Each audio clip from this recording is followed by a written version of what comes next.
আসন্ন ঈদুল আজহা উপলক্ষে নৌপথে যাত্রীদের নিরাপত্তা নিশ্চিত করতে কঠোর নির্দেশনা দিয়েছে নৌ মন্ত্রণালয়।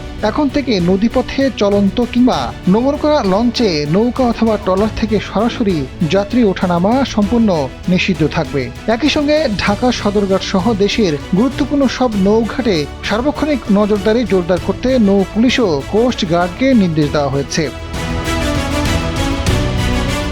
মন্ত্রণালয়ের সিদ্ধান্ত অনুযায়ী সদরঘাট এলাকায় স্থাপিত সিসি ক্যামেরা কন্ট্রোল রুমের মাধ্যমে সার্বক্ষণিক পরিস্থিতি মনিটরিং করা হবে। কোনো লঞ্চ এই নিয়ম অমান্য করলে তাৎক্ষণিকভাবে সেটির যাত্রা বাতিল সহ মোবাইল কোর্টের মাধ্যমে আইনগত ব্যবস্থা নেওয়া হবে। নৌকা ও ট্রলার থেকে যাত্রী ওঠানামা কেবল BIWT এর নবনির্মিত নির্ধারিত ট্রলার ঘাটেই করা যাবে এবং এই নতুন ঘাট সম্পর্কে ট্রলার চালকদের সচেতন করতে ব্যাপক প্রচারণা চালানো হবে।